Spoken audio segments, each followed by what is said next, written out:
best part of your day? Be- What was the best part? I don't know. The up and down on 17 honestly felt pretty good. I think I've made about 4 up and downs this week total. So it was really nice to make a mistake there and not get hurt by it finishing up. Because yesterday I had, I bogeyed 17 and 18 without really making a bad swing. I had something weird happen on 18, and 17 was basically impossible. So nice to kind of get away with one. That felt good. What was that opening stretch like from 10 through, I guess, 14 when it felt like everything was pretty tight? Yeah. I've played those holes really well this week. I think I've birdied 10 twice. I've birdied 11 twice, and I've birdied 13 all 3 days. And I've birdied 12 twice as well, I think. So I've played that stretch really well. And, by no means should I have, even though it's softened. But it's a stretch of golf that I like. And with a little softer conditions, it was more doable, coming out after the rain. I was going to ask you, how big of a difference was it when you came back out? It's substantial. Do you have grass on the green, or could it grow that quick? It kind of makes it stand up a little bit. I think the moisture, instead of getting so packed down. So, putts holding their line better. The wind doesn't move them as much. They were just a touch slower and softer. So it kind of went from,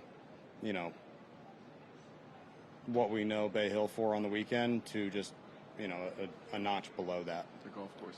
What's your earliest memory of this place and this tournament?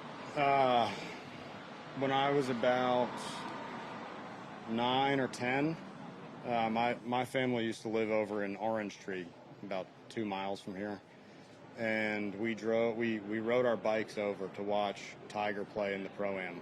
So we rode over here in the dark because he was playing early, and I remember being right behind him on the third tee, close enough that I probably could have reached out and blocked his club going back. But yeah, to me, it's just I spent so much time just across the street. It's always been here. It's this kind of mystical place in a sense, and I've always loved it and always happy to come here and get to play. How close do you think you need to be for a reasonable chance tomorrow? We'll see how this finishes. Anything can happen. I don't know what Daniel's going to do. I don't know where I'm going to finish the day, so it's really hard to give you a good answer. But anytime you get a golf course this difficult and this many good players within a couple shots of each other, after Daniel, there's a ton of guys, I think, between 7 and 9. There's so many good players. Any one of them could take a really difficult golf course and make it look easy. So I wouldn't expect a ton of low scores tomorrow, but I'd expect there to be a couple out of that pack. As a Wake guy, how much more special would it be to win here? Yeah, and there's tons of reasons that this tournament is special. That Wake Forest connection to Arnold being one of them for sure. I looked up at his statue going to practice every day at school.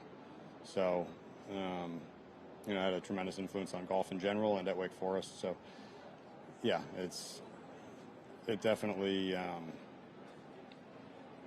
has a very, very clear meaning in my head of what this tournament, represents and what he represents. And, it'd be a huge honor to even have a chance, honestly. Kim, how long were you here when you were here? Was it just a winter thing? Yes. Yeah, my dad didn't have to be at work at Sleepy Hollow, usually January, February. And we would come down here and play golf across the street.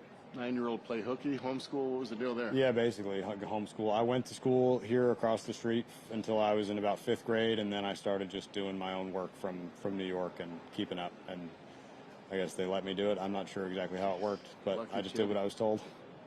Tough break. Thanks. Good, thanks. All right.